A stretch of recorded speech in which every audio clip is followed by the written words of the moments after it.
Bonjour, une nouvelle de Guy de Maupassant, Yvette. En sortant du café riche, Jean de Servigny dit à Léon Saval: « Si tu veux, nous irons à pied. Le temps est trop beau pour prendre un fiacre. » Et son ami répondit: « Je ne demande pas mieux. » Jean reprit: « Il est à peine 11 heures, nous arriverons beaucoup avant minuit. Allons donc doucement. » Une cohue agitée grouillait sur le boulevard, cette foule des nuits d'été qui remue, boit, murmure et coule comme un fleuve, pleine de bien-être et de joie. De place en place, un café jetait une grande clarté sur le tas de buveurs, assis sur le trottoir devant les petites tables couvertes de bouteilles et de verres, encombrant le passage de leur foule pressée. Et sur la chaussée, les fiacres aux yeux rouges, bleus ou verts, passaient brusquement dans la lueur vive de la devanture illuminée, montrant une seconde la silhouette maigre et trottinante du cheval, le profil du cocher et le coffre sombre de la voiture. Ceux de l'urbaine faisaient des taches claires et rapides avec leurs panneaux jaunes frappés par la lumière. Les deux amis marchaient d'un pas lent, un cigare à la bouche, en habit, le pardessus sur le bras, une fleur à la boutonnière et le chapeau un peu sur le côté, comme on le porte quelquefois par nonchalance, quand on a bien dîné et quand la brise est tiède. Ils étaient liés depuis le collège par une affection étroite, dévouée, solide. Jean de Servigny, petit, svelte, un peu chauve, un peu frêle, très élégant, la moustache frisée, les yeux clairs, la lèvre fine, était un de ces hommes de nuit qui semblent nés et grandis sur le boulevard, infatigable, bien qu'il eût toujours l'air exténué, vigoureux bien que pâle, un de ces minces Parisiens en qui le gymnase, l'escrime, les douches et l'étuve ont mis une force nerveuse et factice. Il était connu par ses noces autant que par son esprit, par sa fortune, par ses relations, par cette sociabilité, cette amabilité, cette galanterie mondaine spéciale à certains hommes. Vrai Parisien, d'ailleurs, léger, sceptique, changeant, entraînable, énergique et irrésolu, capable de tout et de rien, égoïste par principe et généreux par élan, il mangeait ses rentes avec modération et s'amusait avec hygiène. Indifférent et passionné, il se laissait aller et se reprenait sans cesse, combattu par des instincts contraires et cédant à tous pour obéir en définitive à sa raison de viveur dégourdi dont la logique de girouette consistait à suivre le vent et à tirer profit des circonstances sans prendre la peine de les faire naître. Son compagnon, Léon Saval, riche aussi, était un de ces superbes colosses qui font se retourner les femmes dans les rues. Il donnait l'idée d'un monument fait homme, d'un type de la race, comme ces objets modèles qu'on envoie aux expositions. Trop beau, trop grand, trop large, trop fort, il pêchait un peu par excès de tout, par excès de qualité. Il avait fait d'innombrables passions. Il demanda comme ils arrivaient devant le vaudeville: « As-tu prévenu cette dame que tu allais me présenter chez elle ?» Servigny se mit à rire. « Prévenir à la marquise Aubardy. Fais-tu prévenir un cocher d'omnibus que tu monteras dans sa voiture au coin du boulevard ?» Saval, alors, un peu perplexe, demanda: « Qu'est-ce donc au juste que cette personne ?» Et son ami répondit: « Une parvenue, une rastaquouère, une drôlesse charmante, sortie on ne sait d'où, apparue un jour on ne sait comment, dans le monde des aventuriers, et sachant y faire figure. Que nous importe d'ailleurs ? On dit que son vrai nom, son nom de fille, car elle est restée fille à tous les titres, sauf au titre innocence, est Octavie Bardin, d'où Aubardy, en conservant la première lettre du prénom et en supprimant la dernière du nom. C'est d'ailleurs une aimable femme, dont tu seras inévitablement l'amant, toi, de par ton physique. On n'introduit pas Hercule chez Messaline sans qu'il se produise quelque chose. J'ajoute cependant que si l'entrée est libre en cette demeure, comme dans les bazars, on n'est pas strictement forcé d'acheter ce qui se débite dans la maison. On y tient l'amour et les cartes, mais on ne vous contraint ni à l'un ni aux autres. La sortie aussi est libre. » Elle s'installa dans le quartier de l'Étoile, quartier suspect voici 3 ans, et ouvrit ses salons à cette écume des continents qui vient exercer à Paris ses talents divers, redoutables et criminels. J'allais chez elle. Comment ? Je ne le sais plus. J'y allais comme nous allons tous là-bas, parce qu'on y joue, parce que les femmes sont faciles et les hommes malhonnêtes. J'aime ce monde de flibustiers à décorations variées, tous étrangers, tous nobles, tous titrés, tous inconnus à leurs ambassades, à l'exception des espions. Tous parlent de l'honneur à propos de bottes, citent leurs ancêtres à propos de rien, racontent leur vie à propos de tout, hâbleurs, menteurs, filous, dangereux comme leur carte, trompeurs comme leur nom, braves parce qu'il le faut, à la façon des assassins qui ne peuvent dépouiller les gens qu'à la condition d'exposer leur vie. C'est l'aristocratie du bagne, enfin. Je les adore. Ils sont intéressants à pénétrer, intéressants à connaître, amusants à entendre, souvent spirituels, jamais banals comme des fonctionnaires français. Leurs femmes sont toujours jolies, avec une petite saveur de coquinerie étrangère, avec le mystère de leur existence passée peut-être à moitié dans une maison de correction. Elles ont en général des yeux superbes et des cheveux incomparables, le vrai physique de l'emploi, une grâce qui grise, une séduction qui pousse aux folies, un charme malsain irrésistible. Ce sont des conquérantes à la façon des routiers d'autrefois, des rapaces, de vraies femelles d'oiseaux de proie. Je les adore aussi. La marquise Aubardi est le type de ces drôlesses élégantes. Mûre et toujours belle, charmeuse et féline, on la sent vicieuse jusque dans les moelles. On s'amuse beaucoup chez elle, on y joue, on y danse, on y soupe. On y fait enfin tout ce qui constitue les plaisirs de la vie mondaine. Léon Saval demanda. « As-tu été ou es-tu son amant ?» Servigny répondit. « Je ne l'ai pas été, je ne le suis pas et je ne le serai point. Moi je vais surtout dans la maison pour la fille. » « Ah, elle a une fille ?»« Si elle a une fille, une merveille, mon cher. C'est aujourd'hui la principale attraction de cette caverne. Grande, magnifique, mûre à point, 18 ans, aussi blonde que sa mère est brune, toujours joyeuse, toujours prête pour les fêtes, toujours riant à pleine bouche et dansant à corps perdu. Qui l'aura ou qui l'a eu, on ne sait pas. Nous sommes 10 qui attendons, qui espérons. Une fille comme ça entre les mains d'une femme comme la marquise, c'est une fortune. Et elles jouent serrées, les deux gaillardes. On n'y comprend rien. Elles attendent peut-être une occasion meilleure que moi. Mais moi, je te réponds bien que je la saisirai, l'occasion, si je la rencontre. Cette fille, Yvette, me déconcerte absolument d'ailleurs. C'est un mystère. Si elle n'est pas le monstre d'astuce et de perversité le plus complet que j'ai jamais vu, elle est certes le phénomène d'innocence le plus merveilleux qu'on puisse trouver. Elle vit dans ce milieu infâme avec une aisance tranquille et triomphante, admirablement scélérate ou naïve. Merveilleux rejeton d'aventurière, poussé sur le fumier de ce monde-là, comme une plante magnifique nourrie de pourriture, ou bien fille de quelque homme de haute race, de quelque grand artiste, ou de quelque grand seigneur, de quelque prince, ou de quelque roi tombé, un soir, dans le lit de la mer, on ne peut comprendre ce qu'elle est ni ce qu'elle pense. Mais tu vas la voir. Saval se mit à rire. Tu en es amoureux ? Non, je suis sur les rangs, ce qui n'est pas la même chose. Je te présenterai d'ailleurs mes coprétendants les plus sérieux. Mais j'ai des chances marquées, j'ai de l'avance, on me montre quelques faveurs. Saval répéta. Tu es amoureux.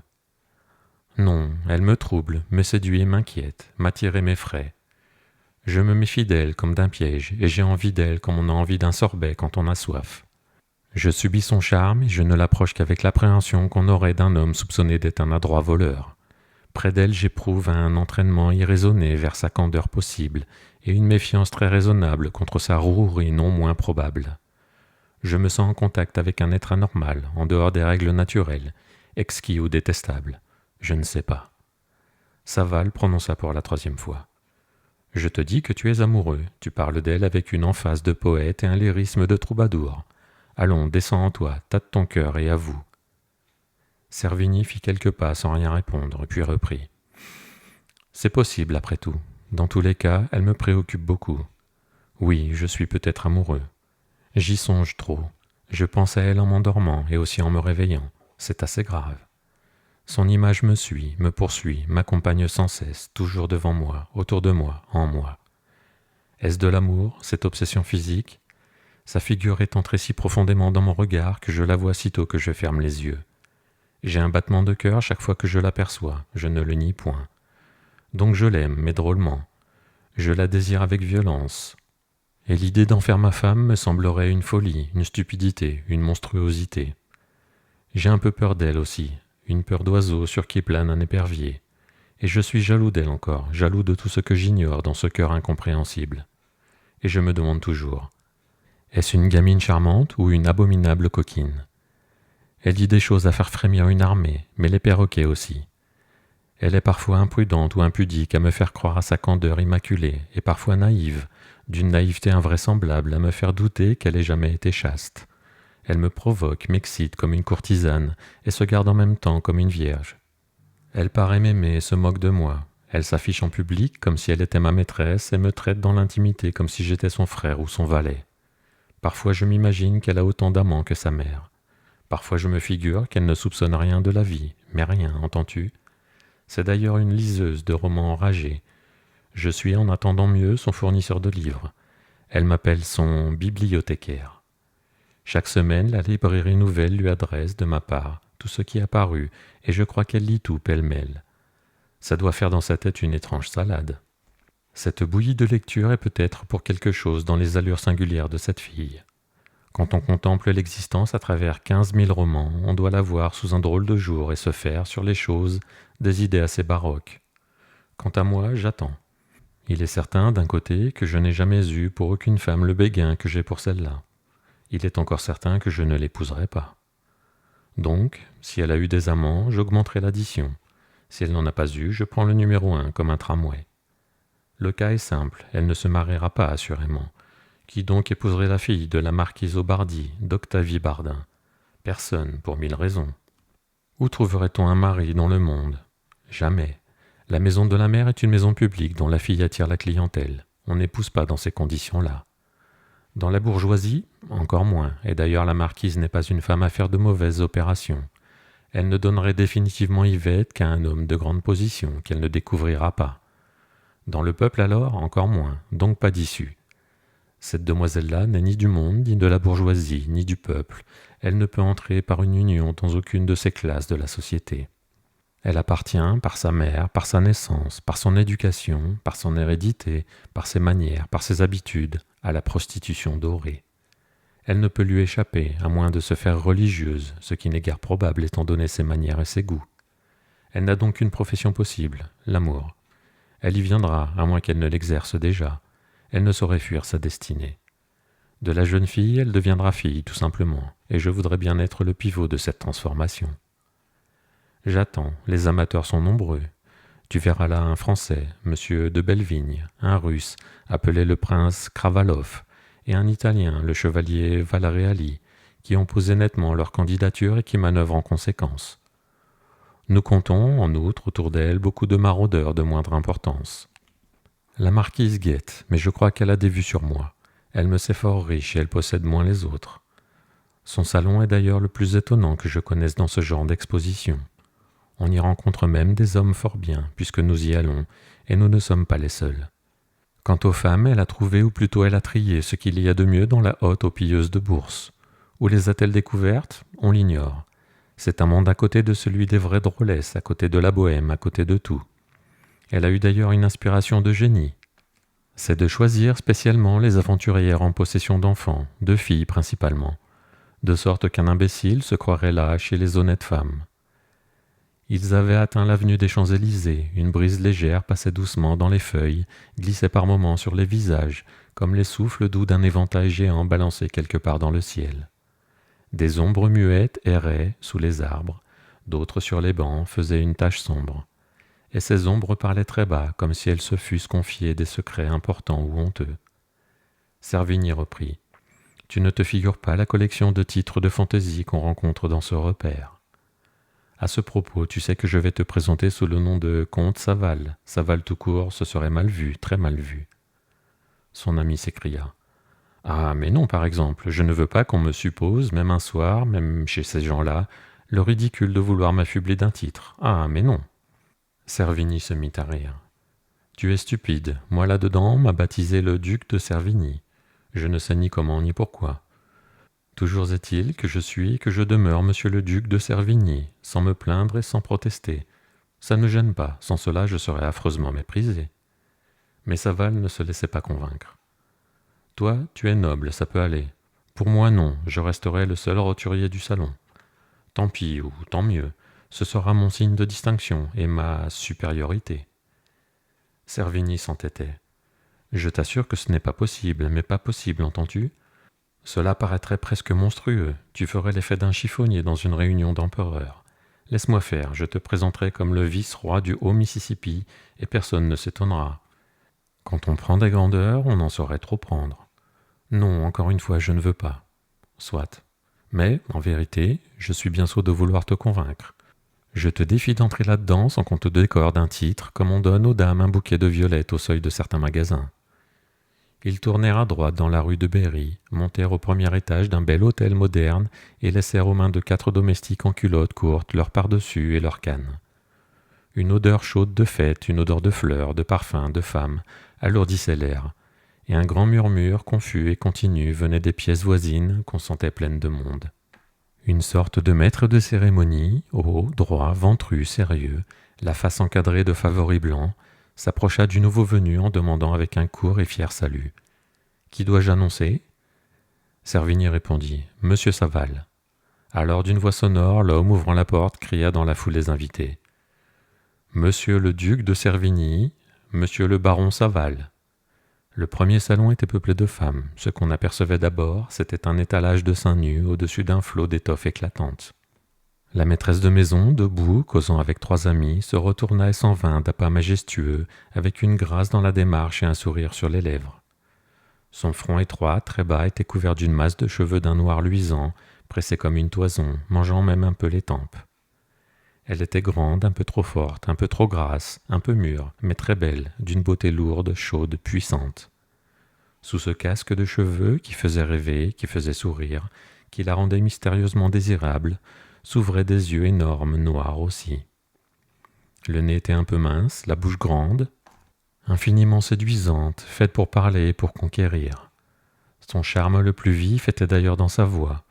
Elle sortait de cette bouche comme l'eau sort d'une source, si naturelle, si légère, si bien timbrée, si claire, qu'on éprouvait une jouissance physique à l'entendre. C'était une joie pour l'oreille d'écouter les paroles souples couler de là, avec une grâce de ruisseau qui s'échappe, et c'était une joie pour le regard de voir s'ouvrir, pour leur donner passage, ses belles lèvres un peu trop rouges. Elle tendit une main à Servigny, qui la baisa, et laissant tomber son éventail au bout d'une chaînette d'or travaillée, elle donna l'autre à Saval en lui disant « Soyez le bienvenu, baron, tous les amis du duc sont chez eux ici. » Puis elle fixa son regard brillant sur le colosse qu'on lui présentait. Elle avait, sur la lèvre supérieure, un petit duvet noir, un soupçon de moustache, plus sombre quand elle parlait. Elle sentait bon, une odeur forte, grisante, quelque parfum d'Amérique ou des Indes. D'autres personnes entraient, marquis, comtes ou princes. Elle dit à Servigny avec une gracieuseté de mère « Vous trouverez ma fille dans l'autre salon. Amusez-vous, messieurs, la maison vous appartient. » Et elle les quitta pour aller au dernier venu, en jetant à Saval ce coup d'œil souriant et fuyant qu'ont les femmes pour faire comprendre qu'on leur a plu. Servigny saisit le bras de son ami. « Je vais te piloter, dit-il. Ici, dans le salon où nous sommes, les femmes, c'est le temple de la chair, fraîche ou non. Objet d'occasion valant le neuf, et même mieux, côté chair, à prendre à bail. À gauche, le jeu, c'est le temple de l'argent, tu connais ça. Au fond, on danse, c'est le temple de l'innocence, le sanctuaire, le marché aux jeunes filles. C'est là qu'on expose sous tous les rapports les produits de ces dames. On consentirait même à des unions légitimes, c'est l'avenir, l'espérance de nos nuits. Et c'est aussi ce qu'il y a de plus curieux dans ce musée de maladies morales, ces fillettes dont l'âme est disloquée comme les membres de petits clowns issus de saltimbanques. Allons les voir. » Il saluait à droite, à gauche, galant, un compliment aux lèvres, couvrant d'un regard vif d'amateur chaque femme décolletée qu'il connaissait. Un orchestre au fond du second salon jouait une valse, et ils s'arrêtèrent sur la porte pour regarder. Une quinzaine de couples tournaient, les hommes graves, les danseuses avec un sourire figé sur les lèvres. Elles montraient beaucoup de peau comme leur mère, et le corsage de quelques-unes n'étant soutenu que par un mince ruban qui contournait la naissance du bras, on croyait apercevoir par moments une tache sombre sous les aisselles. Soudain, au fond de l'appartement, une grande fille s'élança, traversant tout, heurtant les danseurs, et relevant de sa main gauche la queue démesurée de sa robe. Elle courait à petits pas rapides comme courent les femmes dans les foules, et elle cria « Ah, voilà Muscade, bonjour Muscade !» Elle avait sur les traits un épanouissement de vie, une illumination de bonheur. Sa chair blanche, dorée, une chair de rousse, semblait rayonner. Et l'amas de ses cheveux, tordus sur sa tête, des cheveux cuits au feu, des cheveux flambants, pesait sur son front, chargeait son cou flexible encore un peu mince. Elle paraissait faite pour se mouvoir comme sa mère était faite pour parler, tant ses gestes étaient naturels, nobles et simples. Il semblait qu'on éprouvait une joie morale et un bien-être physique à la voir marcher, remuer, pencher la tête, lever le bras. Elle répétait « Ah, Muscade, bonjour Muscade !» Servigny lui secoua la main violemment comme à un homme et lui présenta « Mamselle Yvette, mon ami, le baron Saval. Elle salua l'inconnu, puis le dévisagea. Bonjour, monsieur. Êtes-vous tous les jours aussi grand que ça? Servigny répondit de ce ton gouailleur qu'il avait avec elle, pour cacher ses méfiances et ses incertitudes. Non, mamselle, il a pris ses plus fortes dimensions pour plaire à votre maman qui aime les masses. Et la jeune fille prononça avec un sérieux comique. Très bien alors, mais quand vous viendrez pour moi, vous diminuerez un peu, s'il vous plaît. Je préfère les entre-deux. Tenez, Muscade est bien dans mes proportions. Et elle tendit au dernier venu sa petite main grande ouverte. Puis elle demanda. Est-ce que vous dansez, Muscade? Voyons, un tour de valse. Sans répondre, d'un mouvement rapide, emporté, Servigny lui enlaça la taille et ils disparurent aussitôt avec une furie de tourbillons. Ils allaient plus vite que tous, tournaient, couraient en pivotant éperdument, liés à ne faire plus qu'un, et le corps droit, les jambes presque immobiles, comme si une mécanique invisible, cachée sous leurs pieds, les eût fait voltiger ainsi. Ils paraissaient infatigables, les autres danseurs s'arrêtaient peu à peu, ils restèrent seuls, valsant indéfiniment. Ils avaient l'air de ne plus savoir où ils étaient, ni ce qu'ils faisaient, d'être partis bien loin du bal, dans l'extase. Et les musiciens de l'orchestre allaient toujours, les regards fixés sur ce couple forcené, et tout le monde le contemplait, et quand il s'arrêta enfin, on applaudit. Elle était un peu rouge à présent, avec des yeux étranges, des yeux ardents et timides, moins hardis que tout à l'heure, des yeux troublés, si bleus avec une pupille si noire qu'il ne semblait point naturel. Servigny paraissait gris, il s'appuya contre une porte pour reprendre son aplomb. Elle lui dit « Pas de tête, mon pauvre Muscade, je suis plus solide que vous. » Il souriait d'un rire nerveux et il la dévorait du regard avec des convoitises bestiales dans l'œil et dans le pli des lèvres. Elle demeurait devant lui, laissant en plein, sous la vue du jeune homme, sa gorge découverte que soulevait son souffle. Elle reprit « Dans certains moments, vous avez l'air d'un chat qui va sauter sur les gens. Voyons, donnez-moi votre bras et allons retrouver votre ami. » Sans dire un mot, il offrit son bras et ils traversèrent le grand salon. Saval n'était plus seul. La marquise Aubardy l'avait rejoint. Elle lui parlait de choses mondaines, de choses banales avec cette voix ensorcelante qui grisait. Et, le regardant au fond de la pensée, elle semblait lui dire d'autres paroles que celles prononcées par sa bouche. Quand elle aperçut Servigny, son visage aussitôt prit une expression souriante, et se tournant vers lui. « Vous savez, mon cher duc, que je viens de louer une villa à Bougival pour y passer 2 mois. Je compte que vous viendrez m'y voir. Amenez votre ami. Tenez, je m'y installe lundi. Voulez-vous venir dîner tous les 2 samedis prochains? Je vous garderai toute la journée du lendemain. » Servigny tourna brusquement la tête vers Yvette. Elle souriait, tranquille, sereine, et elle dit avec une assurance qui n'autorisait aucune hésitation. « Mais certainement que Muscade viendra dîner samedi. Ce n'est pas la peine de le lui demander. Nous ferons un tas de bêtises à la campagne. » Il crut voir une promesse naître dans son sourire et saisir une intention dans sa voix. Alors la marquise releva ses grands yeux noirs sur Saval. « Et vous aussi, baron ?» Et son sourire à elle n'était point douteux. Il s'inclina. « Je serais trop heureux, madame. » Yvette murmura avec une malice naïve ou perfide. « Nous allons scandaliser tout le monde là-bas, n'est-ce pas, Muscade? Et faire rager mon régiment. » Et d'un coup d'œil, elle désignait quelques hommes qui les observaient de loin. Servigny lui répondit. « Tant que vous voudrez, mamselle. » En lui parlant, il ne prononçait jamais mademoiselle, par suite d'une camaraderie familière. Et Saval demanda. « Pourquoi donc mademoiselle Yvette appelle-t-elle toujours mon ami Servigny Muscade ?» La jeune fille prit un air candide. « C'est parce qu'il vous glisse toujours dans la main, monsieur. On croit le tenir, on ne l'a jamais. » La marquise prononça d'un ton nonchalant, suivant visiblement une autre pensée sans quitter les yeux de Saval. « Ces enfants sont-ils drôles ?» Yvette se fâcha. « Je ne suis pas drôle, je suis franche. Muscade me plaît, et il me lâche toujours, c'est embêtant cela. » Servigny fit un grand salut. « Je ne vous quitte plus, mamselle, ni jour ni nuit. » Elle eut un geste de terreur. « Ah, mais non, par exemple, dans le jour, je veux bien, mais la nuit, vous me gêneriez. » Il demanda avec impertinence. « Pourquoi ça ?» Elle répondit avec une audace tranquille. « Parce que vous ne devez pas être aussi bien en déshabillé. » La marquise, sans paraître émue, s'écria. « Mais ils disent des énormités, on n'est pas innocent à ce point. » Et Servigny, d'un ton ailleurs, ajouta. « C'est aussi mon avis, marquise. » Yvette fixa les yeux sur lui et d'un ton hautain, blessé. « Vous venez de commettre une grossièreté. Ça vous arrive trop souvent depuis quelque temps. » Et s'étant retournée, elle appela. Chevalier, venez me défendre, on m'insulte. Un homme maigre, brun, lent dans ses allures, s'approcha. Quel est le coupable dit-il avec un sourire contraint. Elle désigna Servigny d'un coup de tête. C'est lui, mais je l'aime tout de même plus que vous tous, parce qu'il est moins ennuyeux. Le chevalier Valréali s'inclina. On fait ce qu'on peut, nous avons peut-être moins de qualité, mais non moins de dévouement. Un homme s'en venait, ventru, de haute taille, à favoris gris, parlant fort.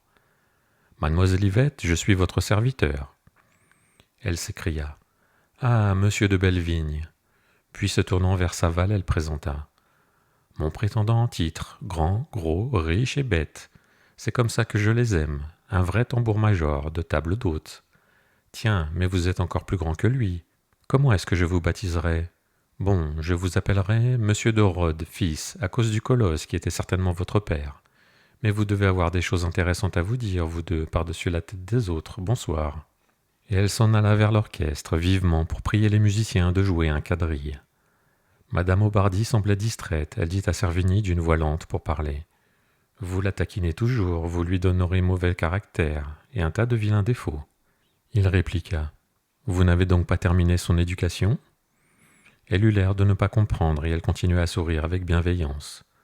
Mais elle aperçut, venant vers elle, un monsieur solennel et constellé de croix, et elle courut à lui. Ah, prince, prince, quel bonheur! Servigny reprit le bras de Saval et l'entraînant. Voilà le dernier prétendant sérieux, le prince Kravaloff. N'est-ce pas qu'elle est superbe? Et Saval répondit. Moi, je les trouve superbes toutes les deux, la mère me suffirait parfaitement. Servigny le salua. À ta disposition, mon cher. Les danseurs les bousculaient, se mettant en place pour le quadrille, deux par deux et sur deux lignes face à face.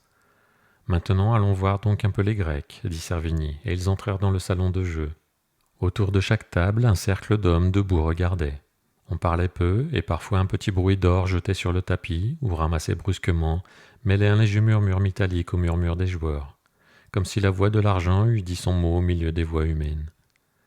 Tous ces hommes étaient décorés d'ordres divers, de rubans bizarres, et ils avaient une même allure sévère avec des visages différents. On les distinguait surtout à la barbe. L'Américain roide avec son fer à cheval, l'Anglais hautain avec son éventail de poils ouvert sur la poitrine, l'Espagnol avec sa toison noire lui montant jusqu'aux yeux, le Roumain avec cette énorme moustache dont Victor Emmanuel a doté l'Italie, l'Autrichien avec ses favoris et son menton rasé, un général russe dont la lèvre semblait armée de 2 lances de poils roulés, et des Français à la moustache galante révélaient la fantaisie de tous les barbiers du monde. « Tu ne joues pas » demanda Servigny. « Non. Et toi ?»« Jamais ici. Veux-tu partir? Nous reviendrons un jour plus calme. Il y a trop de monde aujourd'hui, on ne peut rien faire. Allons. » Et ils disparurent sous une portière qui conduisait au vestibule. Dès qu'ils furent dans la rue, Servigny prononça. « Eh bien, qu'en dis-tu?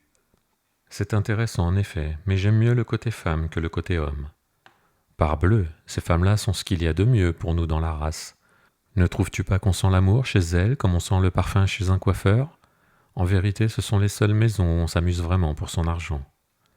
Et quelles praticiennes, mon cher, quels artistes! As-tu quelquefois mangé des gâteaux de boulanger? Ça a l'air bon, et ça ne vaut rien. L'homme qui les a pétris ne sait faire que du pain. Eh bien, l'amour d'une femme du monde ordinaire me rappelle toujours ces friandises de mitron, tandis que l'amour qu'on trouve chez les marquises Aubardy, vois-tu, c'est du nanan. Oh, qu'elles savent faire les gâteaux, ces pâtissières-là. On paie 5 sous chez elles, ce qui coûte 2 sous ailleurs, et voilà tout. Saval demanda. Quel est le maître des séances en ce moment? Servigny haussa les épaules avec un geste d'ignorance. Je n'en sais rien. Le dernier connu était un père d'Angleterre, parti depuis 3 mois. Aujourd'hui, elle doit vivre sur le commun, sur le jeu peut-être et sur les joueurs, car elle a des caprices. Mais dis-moi, il est bien entendu que nous allons dîner samedi chez elle à Bougival, n'est-ce pas? À la campagne, on est plus libre et je finirai bien par savoir ce qu'Yvette a dans la tête. Saval répondit. Moi, je ne demande pas mieux, je n'ai rien à faire ce jour-là.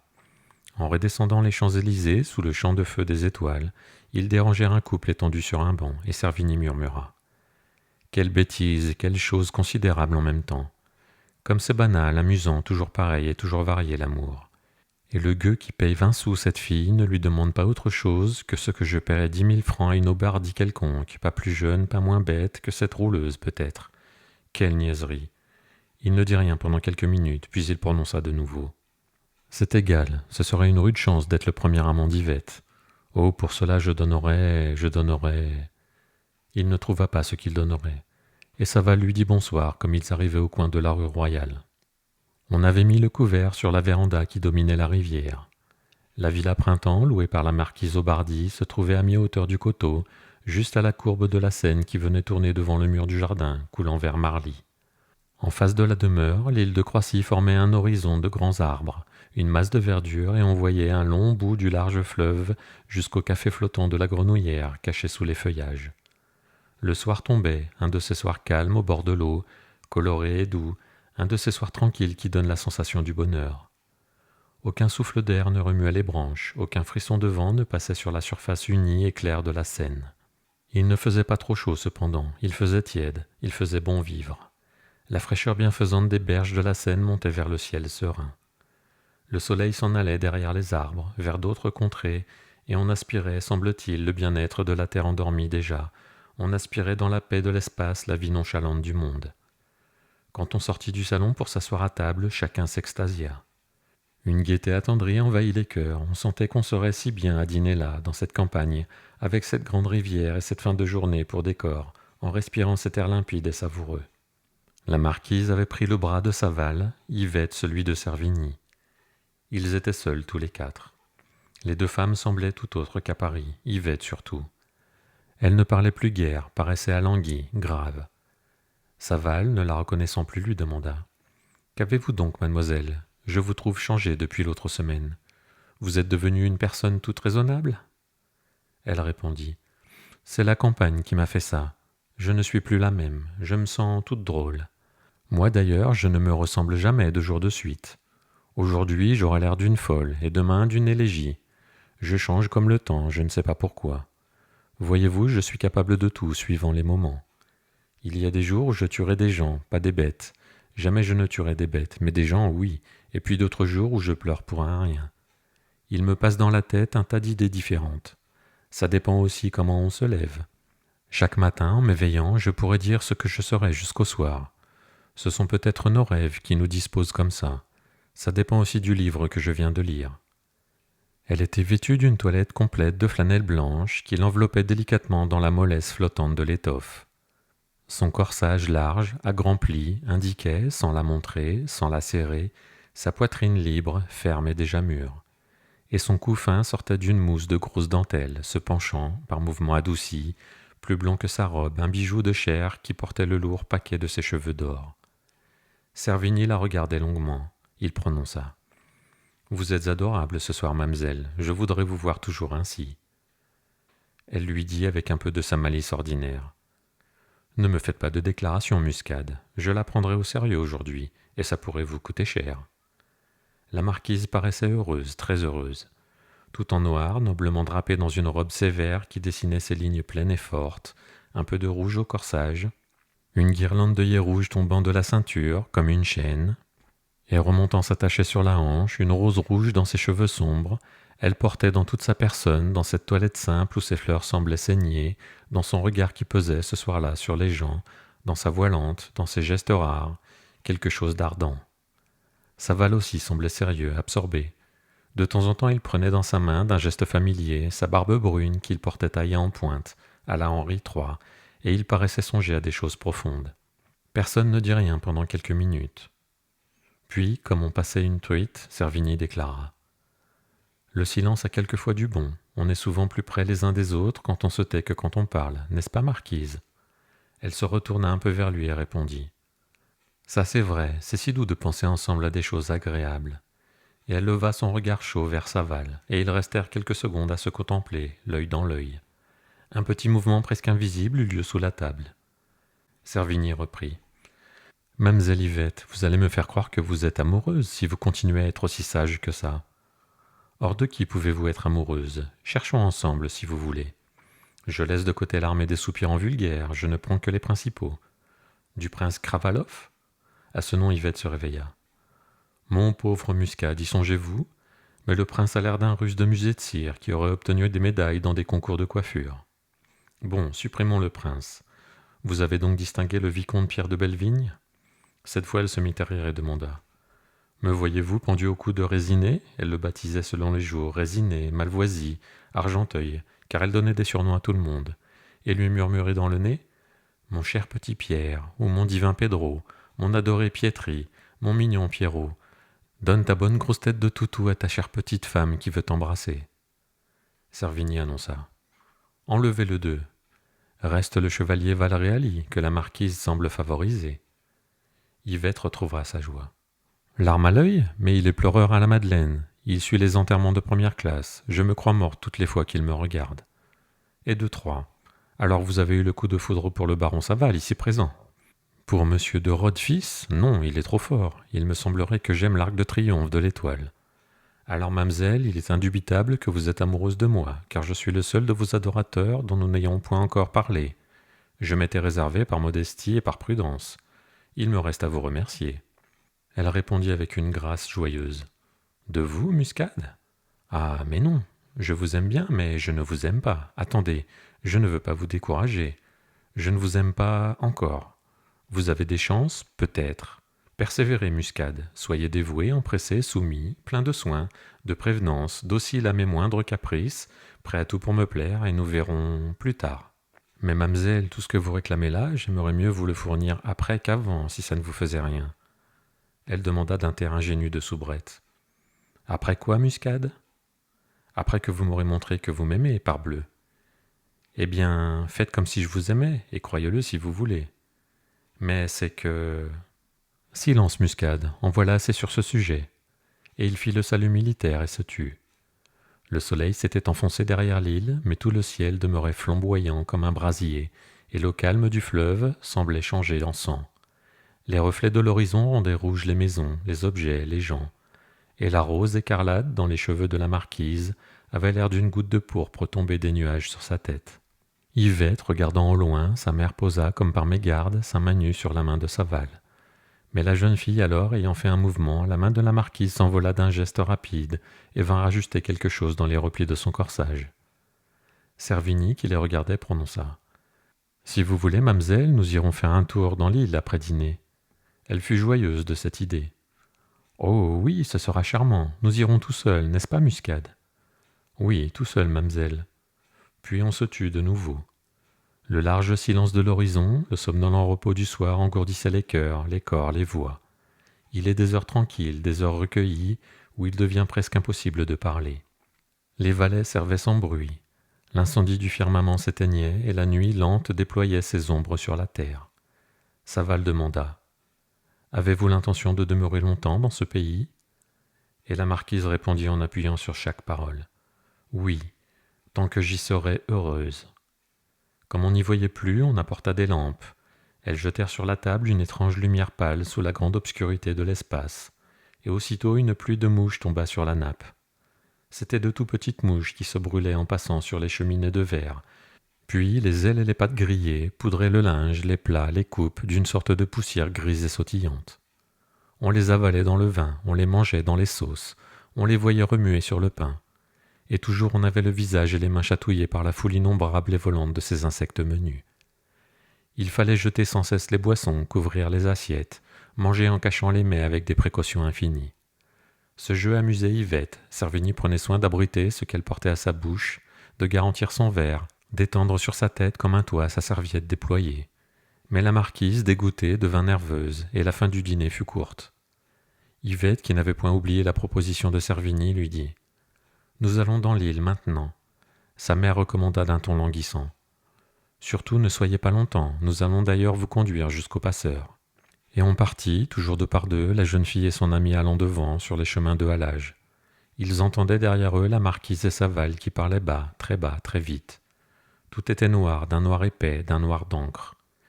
Mais le ciel fourmillant de grains de feu semblait les semer dans la rivière, car l'eau sombre était sablée d'astres. Les grenouilles maintenant coassaient, poussant, tout le long des berges, leurs notes roulantes et monotones. Et d'innombrables rossignols jetaient leurs chants légers dans l'air calme. Yvette tout à coup demanda « Tiens, mais on ne marche plus derrière nous, où sont-ils » Et elle appela « Maman !» Aucune voix ne répondit, et la jeune fille reprit « Ils ne peuvent pourtant pas être loin, je les entendais tout de suite. » Servigny murmura Ils ont dû retourner. Votre mère avait froid, peut-être. Et il l'entraîna. Devant eux, une lumière brillait. C'était l'auberge de Martinet, restaurateur et pêcheur. À l'appel des promeneurs, un homme sortit de la maison et ils montèrent dans un gros bateau amarré au milieu des herbes de la rive. Le passeur prit ses avirons et la lourde barque, avançant, réveillait les étoiles endormies sur l'eau, leur faisait danser une danse éperdue qui se calmait peu à peu derrière eux. Ils touchèrent l'autre rivage et descendirent sous les grands arbres. Une fraîcheur de terre humide flottait sous les branches hautes et touffues qui paraissaient porter autant de rossignols que de feuilles. Un piano lointain se mit à jouer une valse au populaire. Servini avait pris le bras d'Yvette et tout doucement il glissa la main derrière sa taille et la serra d'une pression douce. « À quoi pensez-vous » dit-il. « Moi, à rien, je suis très heureuse. »« Alors vous ne m'aimez point ?»« Mais oui, Muscade, je vous aime beaucoup, seulement laissez-moi tranquille avec ça. Il fait trop beau pour écouter vos balivernes. » Il la serrait contre lui, bien qu'elle essayât, par petites secousses, de se dégager, et à travers la flanelle moelleuse et douce au toucher, il sentait la tiédeur de sa chair. Il balbutia. « Yvette. »« Eh bien quoi ? C'est que je vous aime, moi. »« Vous n'êtes pas sérieux, Muscade ? » ?»« Mais oui, voilà longtemps que je vous aime. » Elle tentait toujours de se séparer de lui, s'efforçant de retirer son bras écrasé entre leurs deux poitrines. Et il marchait avec peine, gêné par ce lien et par ses mouvements, zigzagant comme des gens gris. Il ne savait plus que lui dire, sentant bien qu'on ne parle pas à une jeune fille comme à une femme, troublé, cherchant ce qu'il devait faire, se demandant si elle consentait ou si elle ne comprenait pas, et se courbaturant l'esprit pour trouver les paroles tendres, justes, décisives qu'il fallait. Il répétait de seconde en seconde. « Yvette, dites, Yvette !» Puis brusquement, à tout hasard, il lui jeta un baiser sur la joue. Elle fit un petit mouvement d'écart et d'un air fâché. « Oh, que vous êtes ridicule! Allez-vous me laisser tranquille ?» Le ton de sa voix ne révélait point ce qu'elle pensait, ce qu'elle voulait. Et ne la voyant pas trop irritée, il appliqua ses lèvres à la naissance du cou, sur le premier duvet doré des cheveux, à cet endroit charmant qu'il convoitait depuis si longtemps. Alors elle se débattit avec de grands sursauts pour s'échapper. Mais il la tenait vigoureusement, et lui jetant son autre main sur l'épaule, il lui fit de force tourner la tête vers lui, et lui vola sur la bouche une caresse affolante et profonde. Elle glissa entre ses bras par une rapide ondulation de tout le corps, plongea le long de sa poitrine, et sortit vivement de son étreinte. Elle disparut dans l'ombre avec un grand froissement de jupe, pareil au bruit d'un oiseau qui s'envole. Il demeura d'abord immobile, surpris par cette souplesse et par cette disparition, puis n'entendant plus rien, il appela à mi-voix. « Yvette !» Elle ne répondit pas. Il se mit à marcher, fouillant les ténèbres de l'œil, cherchant dans les buissons la tache blanche que devait faire sa robe. Tout était noir. Il cria de nouveau plus fort. « Mamselle Yvette !» Les rossignols se turent. Il hâtait le pas, vaguement inquiet, haussant toujours le ton. « Mamselle Yvette, Mamselle Yvette !» Rien. Il s'arrêta, écouta. Toute l'île était silencieuse, à peine un frémissement de feuilles sur sa tête. Seules les grenouilles continuaient leur coassement sonore sur les rives. Alors il erra de taillis en taillis, descendant aux berges droites et broussailleuses du bras rapide, puis retournant aux berges plates et nues du bras mort. Il s'avança jusqu'en face de Bougival, revint à l'établissement de la grenouillère, fouilla tous les massifs, répétant toujours « Mamselle Yvette, où êtes-vous? Répondez! C'était une farce, voyons, répondez, ne me faites pas chercher comme ça !» Une horloge lointaine se mit à sonner, il compta les coups, minuit. Il parcourait l'île depuis 2 heures, alors il pensa qu'elle était peut-être rentrée, et il revint très anxieux, faisant le tour par le pont. Un domestique endormi sur un fauteuil attendait dans le vestibule. Servini, l'ayant réveillé, lui demanda « Y a-t-il longtemps que mademoiselle Yvette est revenue? Je la quittais au bout du pays parce que j'avais une visite à faire. » Et le valet répondit « Oh oui, monsieur le duc, mademoiselle est rentrée avant 10 heures. » Il gagna sa chambre et se mit au lit. Il demeurait les yeux ouverts, sans pouvoir dormir.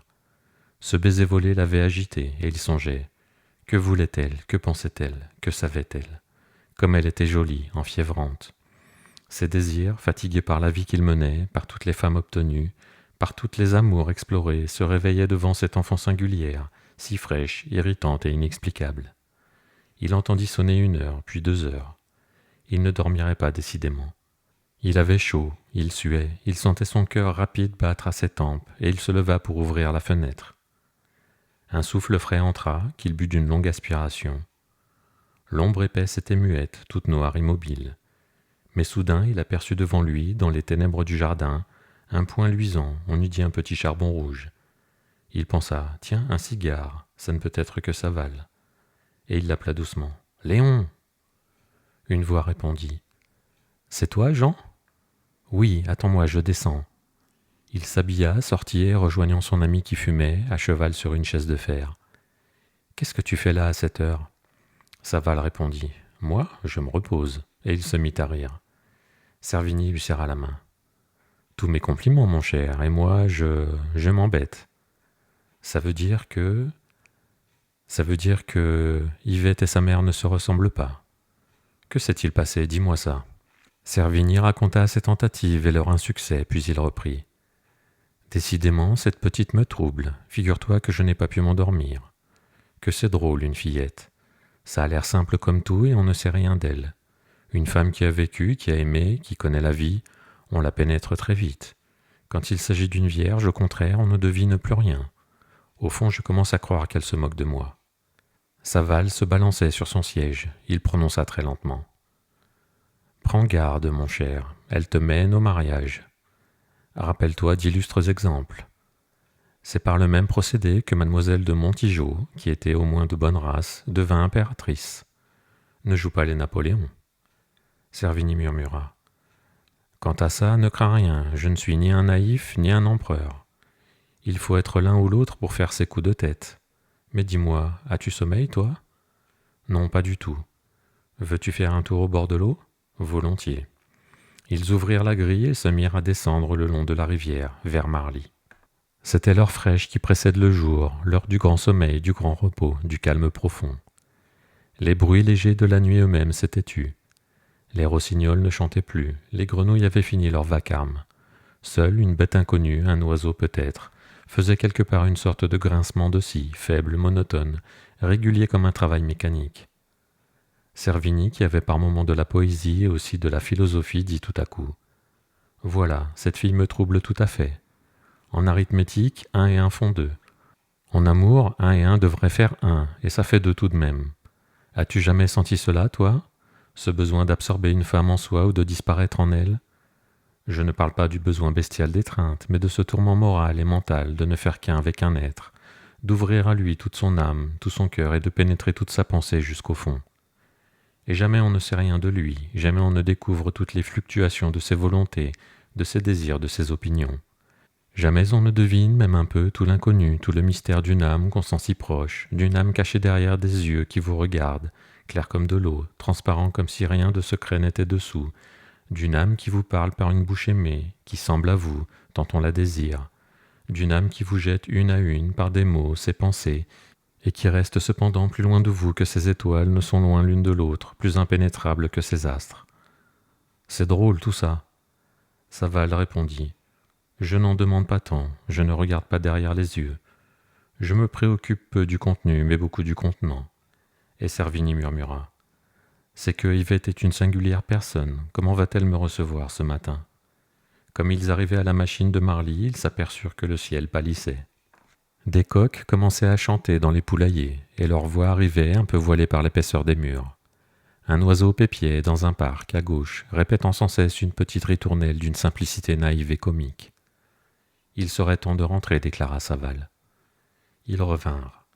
Et comme Servini pénétrait dans sa chambre, il aperçut l'horizon tout rose par sa fenêtre demeurée ouverte. Alors il ferma sa persienne, tira et croisa ses lourds rideaux, se coucha et s'endormit enfin. Il rêva d'Yvette tout le long de son sommeil. Un bruit singulier le réveilla. Il s'assit en son lit, écouta, n'entendit plus rien. Puis ce fut tout à coup qu'on troussait au vent un crépitement pareil à celui de la grêle qui tombe. Il sauta du lit, courut à sa fenêtre, l'ouvrit et aperçut Yvette, debout dans l'allée, et qui lui jetait à pleines mains des poignées de sable dans la figure. Elle était habillée de rose, coiffée d'un chapeau de paille à larges bords surmonté d'une plume à la mousquetaire, et elle riait d'une façon sournoise et maligne. « Eh bien, Muscade, vous dormez ? Qu'est-ce que vous avez bien pu faire cette nuit pour vous réveiller si tard ? Est-ce que vous avez couru les aventures, mon pauvre Muscade ?» Il demeurait ébloui par la clarté violente du jour entrée brusquement dans son œil, encore engourdi de fatigue et surpris de la tranquillité railleuse de la jeune fille. Il répondit. « Me v'là, mamselle, le temps de me mettre le nez dans l'eau et je descends. » Elle cria. « Dépêchez-vous, il est 10 heures, et puis j'ai un grand projet à vous communiquer, un complot que nous allons faire. Vous savez qu'on déjeune à 11 heures. Il la trouva assise sur un banc avec un livre sur les genoux, un roman quelconque. Elle lui prit le bras familièrement, amicalement, d'une façon franche et gaie, comme si rien ne s'était passé la veille, et l'entraînant au bout du jardin. Voilà mon projet. Nous allons désobéir à maman, et vous me ramènerez tantôt à la grenouillère. Je veux voir ça à moi. Maman dit que les honnêtes femmes ne peuvent pas aller dans cet endroit-là. Moi, ça m'est bien égal qu'on puisse y aller ou pas. Vous m'y conduirez, n'est-ce pas, Muscade? Et nous ferons beaucoup de tapage avec les canotiers. Elle sentait bon, sans qu'il pût déterminer quelle odeur vague et légère voltigeait autour d'elle. Ce n'était pas un des lourds parfums de sa mère, mais un souffle discret où il croyait saisir un soupçon de poudre d'iris, peut-être aussi un peu de verveine. D'où venait cette senteur insaisissable? De la robe, des cheveux ou de la peau? Il se demandait cela, et comme elle lui parlait de très près, il recevait en plein visage son haleine fraîche qui lui semblait aussi délicieuse à respirer. Alors il pensa que ce fuyant parfum qu'il cherchait à reconnaître n'existait peut-être qu'évoqué par ses yeux charmés et n'était qu'une sorte d'émanation trompeuse de cette grâce jeune et séduisante. Elle disait « C'est entendu, n'est-ce pas, Muscade? Comme il fera très chaud après déjeuner, maman ne voudra pas sortir. Elle est très molle quand il fait chaud. Nous la laisserons avec votre amie et vous m'emmènerez. Nous serons censés monter dans la forêt. Si vous saviez comme ça m'amusera de voir la grenouillère. » Ils arrivaient devant la grille en face de la Seine. Un flot de soleil tombait sur la rivière endormie et luisante. Une légère brume de chaleur s'en élevait, une fumée d'eau évaporée qui mettait sur la surface du fleuve une petite vapeur miroitante. De temps en temps, un canot passait, yole rapide ou lourd bachot, et on entendait au loin des sifflets courts ou prolongés, ceux des trains qui versent, chaque dimanche, le peuple de Paris dans la campagne des environs, et ceux des bateaux à vapeur qui préviennent de leur approche pour passer l'écluse de Marly. Mais une petite cloche sonna, on annonçait le déjeuner, ils rentrèrent. Le repas fut silencieux, un pesant midi de juillet écrasait la terre, oppressait les êtres. La chaleur semblait épaisse, paralysait les esprits et les corps. Les paroles engourdies ne sortaient point des lèvres, et les mouvements semblaient pénibles, comme si l'air fût devenu résistant, plus difficile à traverser. Seule Yvette, bien que muette, paraissait animée, nerveuse d'impatience. Dès qu'on eut fini le dessert, elle demanda « Si nous allions nous promener dans la forêt, il ferait joliment bon sous les arbres. » La marquise, qui avait l'air exténuée, murmura « Es-tu folle? Est-ce qu'on peut sortir par un temps pareil ?» Et la jeune fille ravie reprit « Eh bien, nous allons te laisser le baron pour te tenir compagnie. Muscade et moi, nous grimperons la côte et nous nous assoirons sur l'herbe pour lire. » Et se tournant vers Servini « Hein, c'est entendu ?» Il répondit « À votre service, mamselle. » Et elle courut prendre son chapeau. La marquise haussa les épaules en soupirant. « Elle est folle, vraiment. » Puis elle tendit avec une paresse, une fatigue dans son geste amoureux hélas, sa belle main pâle au baron qui la baisa lentement. Yvette et Servini partirent. Ils suivirent d'abord la rive, passèrent le pont, entrèrent dans l'île, puis s'assirent sur la berge du côté du bras rapide sous les saules, car il était trop tôt encore pour aller à la grenouillère. La jeune fille aussitôt tira un livre de sa poche et dit en riant « Muscade, vous allez me faire la lecture. » Et elle lui tendit le volume. Il eut un mouvement de fuite. « Moi, mamselle? Mais je ne sais pas lire. » Elle reprit avec gravité. « Allons, pas d'excuses, pas de raison. Vous me faites encore l'effet d'un joli soupirant, vous. Tout pour rien, n'est-ce pas? C'est votre devise ?» Il reçut le livre, l'ouvrit, resta surpris. C'était un traité d'entomologie, une histoire des fourmis par un auteur anglais. Et comme il demeurait immobile, croyant qu'elle se moquait de lui, elle s'impatienta. « Voyons, lisez, dit-elle. » Il demanda. « Est-ce une gageure ou bien une simple toquade ?»« Non, mon cher, j'ai vu ce livre-là chez un libraire. On m'a dit que c'était ce qu'il y a de mieux sur les fourmis, et j'ai pensé que ce serait amusant d'apprendre la vie de ces petites bêtes en les regardant courir dans l'herbe. Lisez. » Elle s'étendit tout du long sur le ventre, les coudes appuyés sur le sol et la tête entre les mains, les yeux fixés dans le gazon. Il lut. Sans doute les singes anthropoïdes sont, de tous les animaux, ceux qui se rapprochent le plus de l'homme, par leur structure anatomique, mais si nous considérons les mœurs des fourmis, leur organisation en société, leur vaste communauté, les maisons et les routes qu'elles construisent, leur habitude de domestiquer les animaux, et même parfois de faire des esclaves, nous sommes forcés d'admettre qu'elles ont droit à réclamer une place près de l'homme dans l'échelle de l'intelligence. Et il continua d'une voix monotone, s'arrêtant de temps en temps pour demander « Ce n'est pas assez ?»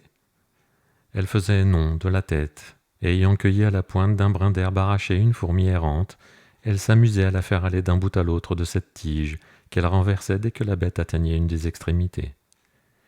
Elle écoutait avec une attention concentrée et muette tous les détails surprenants sur la vie de ces frêles animaux, sur leurs installations souterraines, sur la manière dont elles élèvent, enferment et nourrissent des pucerons pour boire la liqueur sucrée qu'ils sécrètent, comme nous élevons des vaches en nos étables, sur leur coutume de domestiquer des petits insectes aveugles qui nettoient les fourmilières, et d'aller en guerre pour ramener des esclaves qui prendront soin des vainqueurs, avec tant de sollicitude que ceux-ci perdront même l'habitude de manger tout seuls.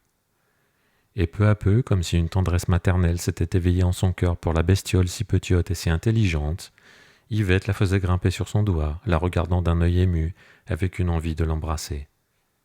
Et comme Servigny lisait la façon dont elles vivent en communauté, dont elles jouent entre elles en des luttes amicales de force et d'adresse, la jeune fille enthousiasmée voulut baiser l'insecte qui lui échappa et se mit à courir sur sa figure.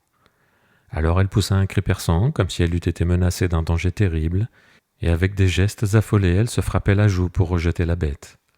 Servigny, pris d'un fou rire, l'accueillit près des cheveux et mit à la place où il avait pris un long baiser sans qu'Yvette éloignât son front. Puis elle déclara en se levant. « J'aime mieux ça qu'un roman, allons à la Grenouillère maintenant. » Ils arrivèrent à la partie de l'île plantée en parc et ombragée d'arbres immenses.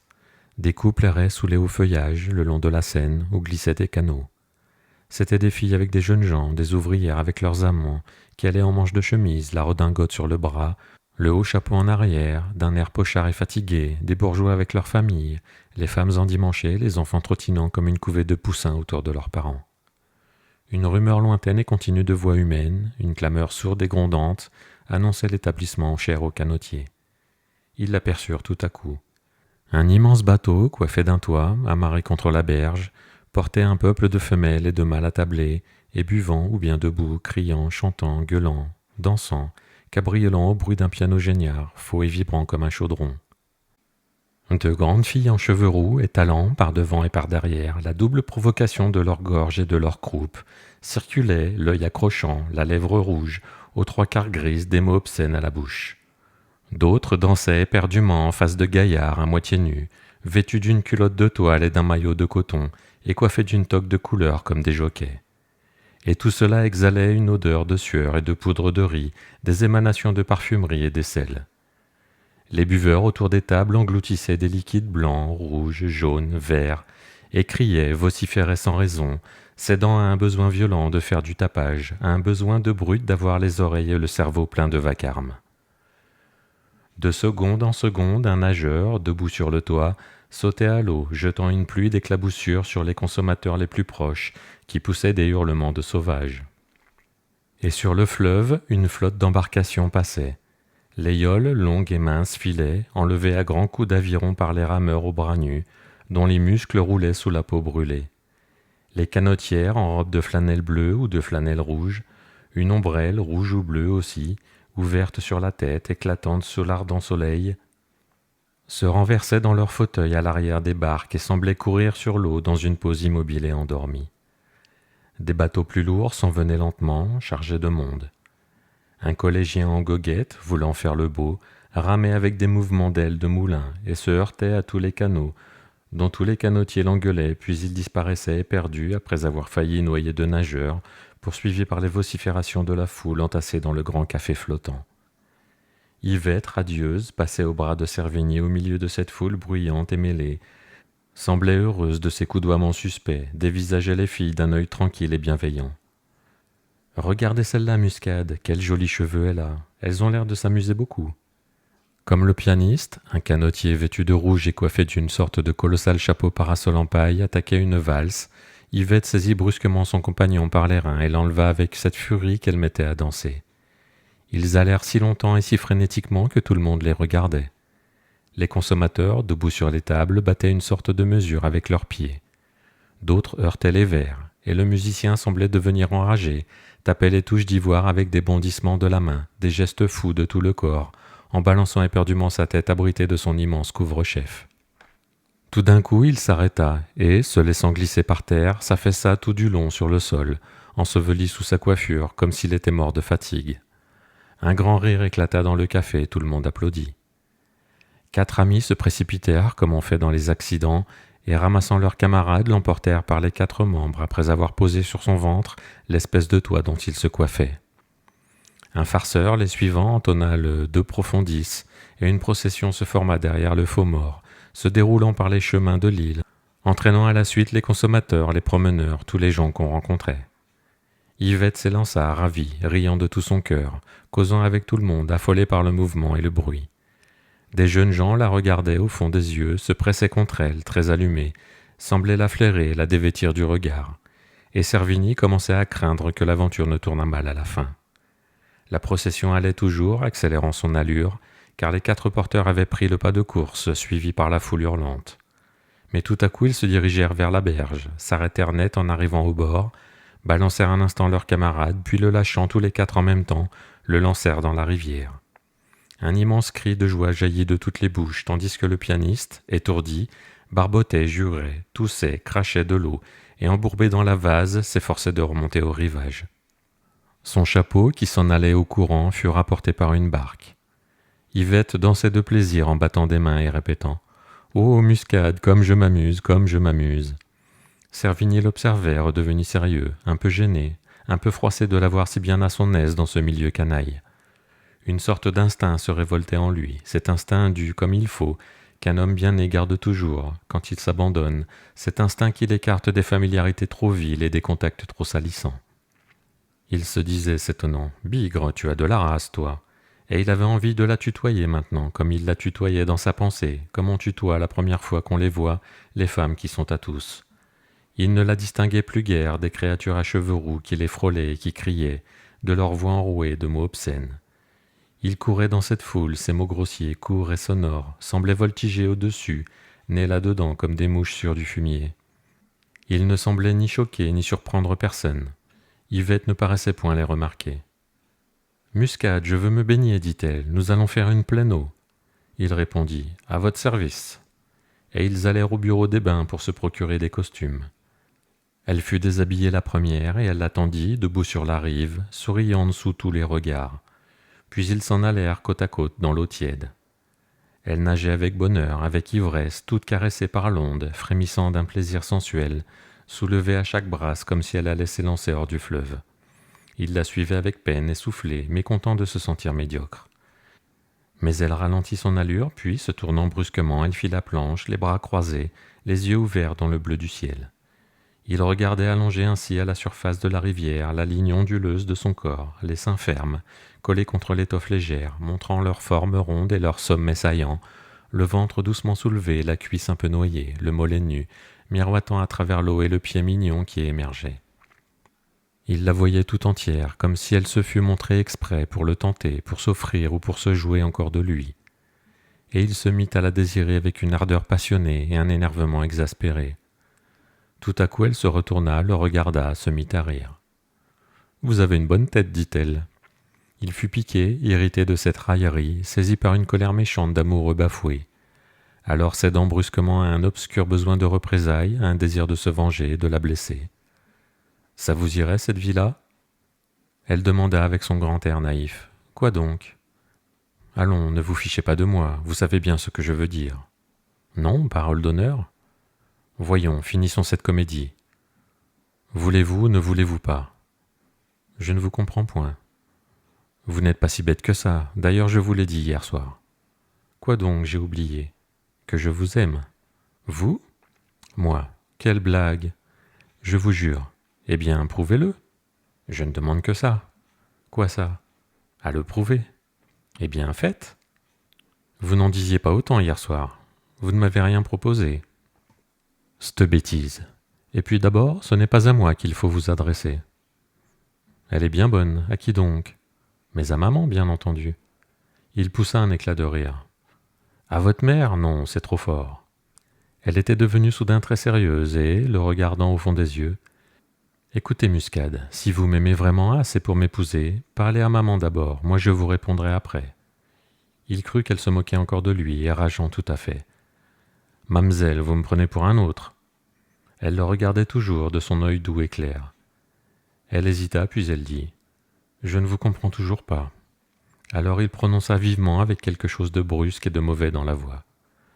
Voyons, Yvette, finissons cette comédie ridicule qui dure depuis trop longtemps. Vous jouez à la petite fille niaise, et ce rôle ne vous va point, croyez-moi.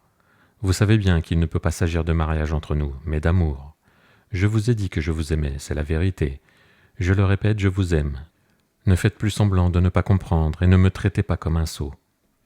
Ils étaient debout dans l'eau, face à face, se soutenant seulement par de petits mouvements des mains. Elle demeura quelques secondes encore immobile, comme si elle ne pouvait se décider à pénétrer le sens de ses paroles, puis elle rougit tout à coup, elle rougit jusqu'aux cheveux. Toute sa figure s'empourpra brusquement depuis son cou jusqu'à ses oreilles qui devinrent presque violettes, et sans répondre un mot, elle se sauva vers la terre, nageant de toute sa force par grandes brasses précipitées. Il ne la pouvait rejoindre et il soufflait de fatigue en la suivant. Il la vit sortir de l'eau, ramasser son peignoir et gagner sa cabine sans s'être retourné. Il fut longtemps à s'habiller, très perplexe sur ce qu'il avait à faire, cherchant ce qu'il allait lui dire, se demandant s'il devait s'excuser ou persévérer. Quand il fut prêt, elle était partie toute seule. Il rentra lentement, anxieux et troublé.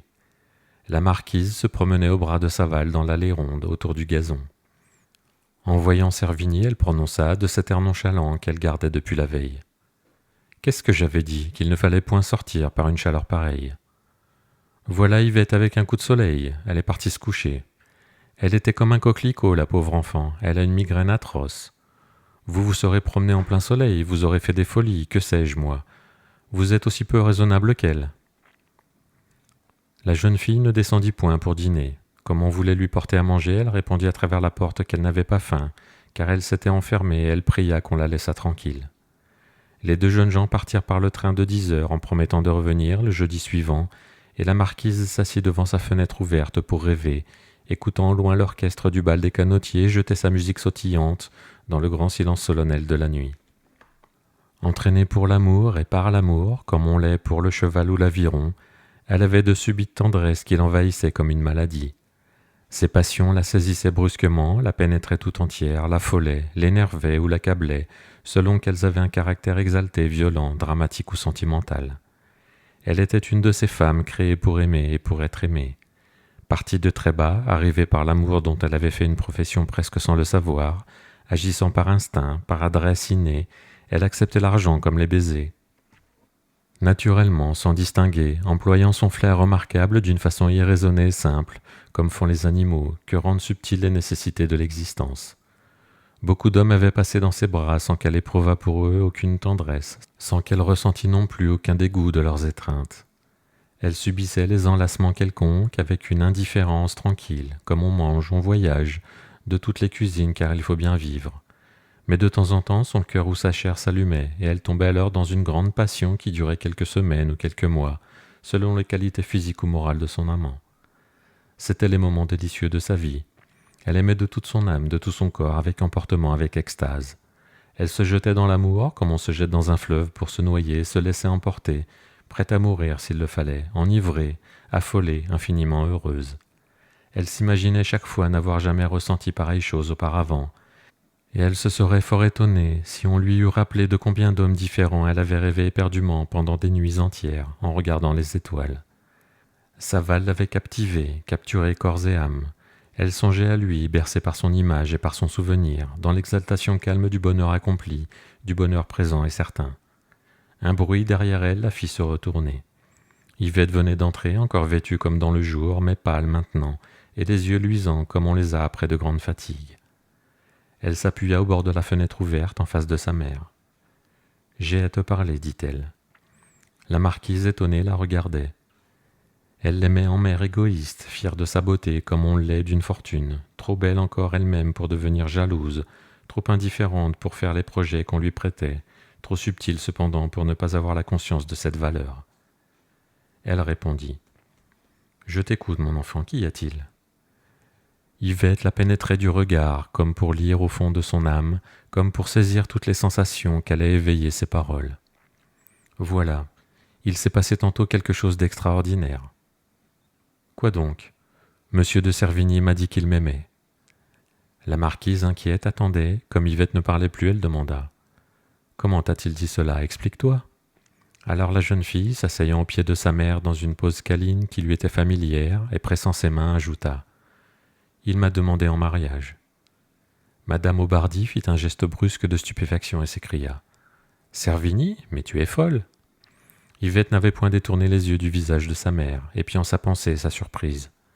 Elle demanda d'une voix grave « Pourquoi suis-je folle ? Pourquoi monsieur de Servigny ne m'épouserait-il pas ?» La marquise embarrassée balbutia « Tu t'es trompé, ce n'est pas possible. Tu as mal entendu ou mal compris, monsieur de Servigny est trop riche pour toi, et trop parisien pour se marier. » Yvette s'était levée lentement et elle ajouta « Mais s'il m'aime comme il le dit, maman ?» Sa mère reprit avec un peu d'impatience « Je te croyais assez grande et assez instruite de la vie pour ne pas te faire de ces idées-là. Servigny est un viveur et un égoïste. Il n'épousera qu'une femme de son monde et de sa fortune. S'il t'a demandé en mariage, c'est qu'il veut... » La marquise, incapable de dire ses soupçons, se tut une seconde, puis reprit « Tiens, laisse-moi tranquille et va te coucher. » Et la jeune fille, comme si elle savait maintenant ce qu'elle désirait, répondit d'une voix docile « Oui, maman. » Elle baisa sa mère au front et s'éloigna d'un pas très calme. Comme elle allait franchir la porte, la marquise la rappela. « Et ton coup de soleil, dit-elle. »« Je n'avais rien, c'est ça qui m'avait rendu toute chose. » Et la marquise ajouta. « Nous en reparlerons, mais surtout ne reste plus seule avec lui d'ici quelque temps, et sois bien sûr qu'il ne t'épousera pas, entends-tu, et qu'il veut seulement te compromettre. » Elle n'avait point trouvé mieux pour exprimer sa pensée, et Yvette rentra chez elle. Madame Aubardy se mit à songer. Vivant depuis des années dans une quiétude amoureuse et opulente, elle avait écarté avec soin de son esprit toutes les réflexions qui pouvaient la préoccuper, l'inquiéter ou l'attrister. Jamais elle n'avait voulu se demander ce que deviendrait Yvette. Il serait toujours assez tôt d'y songer quand les difficultés arriveraient. Elle sentait bien, avec son flair de courtisane, que sa fille ne pourrait épouser un homme riche et du vrai monde que par un hasard tout à fait improbable, par une de ces surprises de l'amour qui placent les aventurières sur des trônes. Elle n'y comptait point d'ailleurs, trop occupée d'elle-même pour combiner des projets qui ne la concernaient pas directement. Yvette ferait comme sa mère, sans doute, elle serait une femme d'amour, pourquoi pas. Mais jamais la marquise n'avait osé se demander quand ni comment cela arriverait. Et voilà que sa fille, tout d'un coup, sans préparation, lui posait une de ces questions auxquelles on ne pouvait pas répondre, la forçait à prendre une attitude dans une affaire si difficile, si délicate, si dangereuse à tous égards et si troublante pour sa conscience, pour la conscience qu'on doit montrer quand il s'agit de son enfant et de ses choses. Elle avait trop d'astuces naturelles, astuces sommeillantes, mais jamais endormies, pour s'être trompée une minute sur les intentions de Servigny, car elle connaissait les hommes par expérience, et surtout les hommes de cette race-là. Aussi, dès les premiers mots prononcés par Yvette, s'était-elle écriée presque malgré elle. « Servigny t'épouser, mais tu es folle. » Comment avait-il employé ce vieux moyen, lui, ce malin, ce roué, cet homme à fête et à femme? Qu'allait-il faire à présent? Et elle, la petite, comment la prévenir plus clairement, la défendre même, car elle pouvait se laisser aller à de grosses bêtises. Aurait-on jamais cru que cette grande fille était demeurée aussi naïve, aussi peu instruite et peu rusée? Et la marquise, fort perplexe et fatiguée déjà de réfléchir, cherchait ce qu'il fallait faire, sans trouver rien, car la situation lui semblait vraiment embarrassante. Hélas de ses tracas, elle pensa « Bah, je les surveillerai de près, j'agirai suivant les circonstances. S'il le faut même, je parlerai à Servigny, qui est fin et qui me comprendra à demi-mot. » Elle ne se demanda pas ce qu'elle lui dirait, ni ce qu'il répondrait, ni quel genre de conversation pourrait s'établir entre eux, mais heureuse d'être soulagée de ce souci sans avoir eu à prendre de résolution, elle se remit à songer au beau Saval, et les yeux perdus dans la nuit, tournés vers la droite, vers cette lueur brumeuse qui plane sur Paris, elle envoya de ses deux mains des baisers vers la grande ville, des baisers rapides qu'elle jetait dans l'ombre l'un sur l'autre, sans compter, et tout bas, comme si elle lui eût parlé encore, elle murmurait « Je t'aime, je t'aime ». Merci de m'avoir écouté, n'hésitez pas à mettre un petit pouce et à vous abonner si vous avez aimé, et on se retrouve très vite pour la suite de Yvette de Guy de Maupassant.